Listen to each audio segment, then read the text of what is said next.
Let's not bum everyone out in a stupid VR game. We're here for the fun side of hypnosis. Let's begin!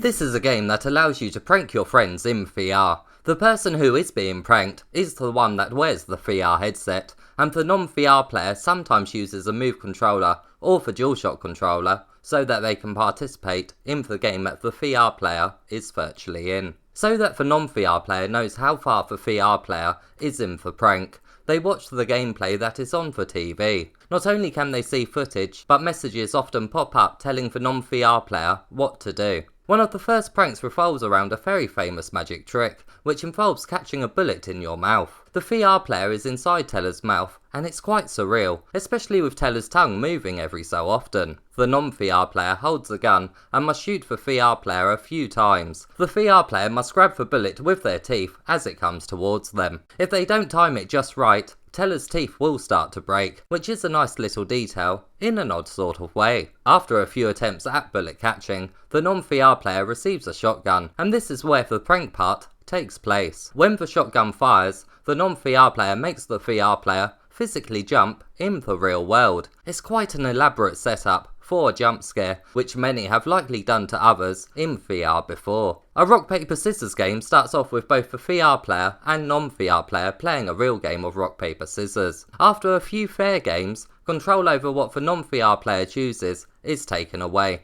and is replaced with the winning gesture 100% of the time. The prank here is that the VR player will continue playing as normal and will likely get frustrated with all their losses. A telekinesis trick now, where the VR player must place down the Move controller and then move it through a series of rings using their mind. It doesn't control very precisely, but this is done to make it seem like the VR player really is struggling to use their new superpower. The prank here is that when the VR player is levitating the virtual controller, the non-VR player replaces the real controller with something else. So when the virtual controller lands back where the real controller was, and the VR player reaches to grab it again, they grab something else instead. Something disgusting or silly. Another sneaky prank now, where the VR player must crack rotten eggs. It's a very basic minigame, and the outcome in the end is basically them smashing something you have placed in front of them in the real world, such as a real egg. This one has Penn and Teller attempting to hypnotise the VR player. The main parts are at one point they have them holding a brick and a balloon to see if they can force one to feel heavier than the other, and at another point Teller waves a fuming can under their nose, with the idea being that the non-VR player waves something smelly under the VR player's real nose. It's not very eventful. A talking gorilla head now guesses the VR player's star sign and age, but how does he do it? The non-VR player simply enters it by using the DualShock controller. To give you time to enter these details, the VR player is presented with a series of carnival games. They do the job, but they're really nothing special. They really only serve as a distraction. Your prey this time will most likely have to be oblivious about the TV showing gameplay, because most people will guess how this one has been done. This one is called VR Prototype. The non-VR player tells the VR player that the PlayStation camera can track their hands without the need of Move controllers. The non-VR player then uses the Move controllers to mimic the movement of the VR player's hands. The VR player will see hands moving right in front of them. The non-VR player can also press buttons to show how many fingers the VR player is holding up. It's not really that impressive. The last two are card tricks, where you will need a pack of cards in real life. Penn teaches you how to perform the trick, and most importantly, know what card your friend has picked. The friend then wears the VR headset, and the card they picked is then revealed to them virtually. One of them is simply presented to them, whilst the other is done in a more spectacular magic show fashion. These pranks do require the most setting up to do out of all of them, due to the tricks having a few steps. There is also some single player minigames and experiences here too. First is a Houdini escape trick, where you're locked inside a tank with raising water. Penn and Teller present the trick in front of you on stage, and it's quite cool to actually be there. It's pretty intense as the water rises up, and the fact that your hearing is muffled when you're underwater only makes the situation feel more realistic. It does have two endings, but it's not that hard to complete, even if you do decide to play along with Penn's instructions and tie both your hands together with the Move controller's wrist straps. A fear prank now, where spiders surround the player. It begins with a relaxing voice telling you to be calm and not to worry about spiders, so your prey is obviously going to expect them. They appear in different sizes and drop down from webs all around you with their legs wriggling. Even if you look down, you're not safe, as some crawl along the floor. There is no escape here. You can fight back with a newspaper, but if you don't hit them hard enough, they won't die and will swing back towards you on their physics-based web. If you don't like spiders like me, it's pretty intense and quite hard to get through. This one's another fear prank, but this time involving heights. You're a window cleaner and must clean a series of windows as you get raised higher and higher above the ground. You must move your wiper quite slowly to make a decent bit of water disappear. The depth inside each room is amazing, although when the water is removed, it doesn't appear as if there is any glass. You just can't see any slight reflection at all. It does detract from the realism a bit. As well as your wiper, you have a torch. With this, you must find a certain object in each room before you can move on to the next. The rooms do contain horror elements, but they're just not that scary at all. The biggest thrill comes at the end, which I won't ruin, but you can probably guess what happens. Hiccups and Bulls experience makes an appearance here too.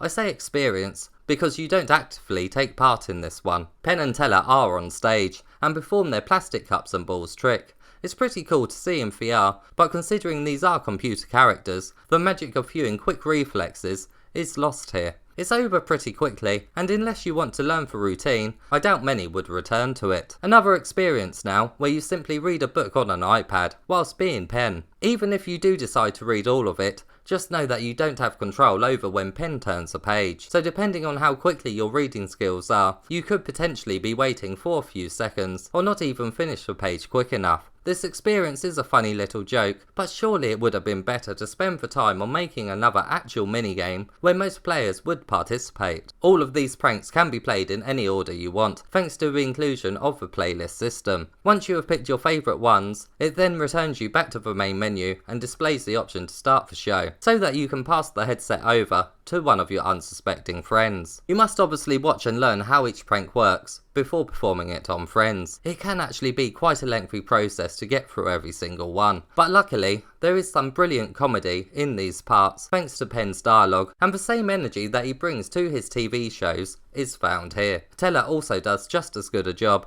with his body movements. Their character models also look pretty spot on, as long as you're a reasonable distance away from them. When you get really close, their eyes seem a bit dead inside, and it does hurt the illusion of actually being in the same room as them. Trophy wise, there isn't a platinum here, but considering what type of game this is, it really wasn't to be expected. Most of the trophies are related to doing something in the mini games, such as cleaning most of the dirt off from the windows in the window cleaning game, and for catching every single bullet that is fired towards Teller's mouth. Considering the quite limited interaction in each minigame, this is actually a pretty decent list, as it gives you something else to aim towards whilst playing through the game.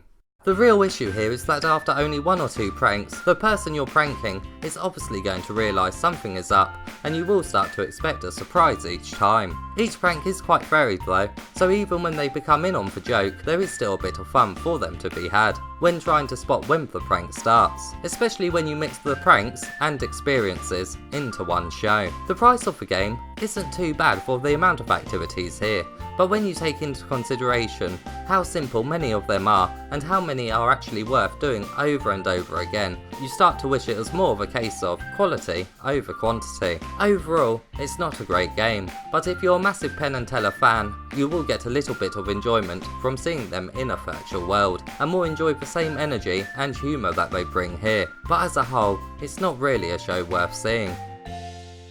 One of those inspirational role models who skillfully eat 72 hot dogs in 10 minutes. Nature and nurture have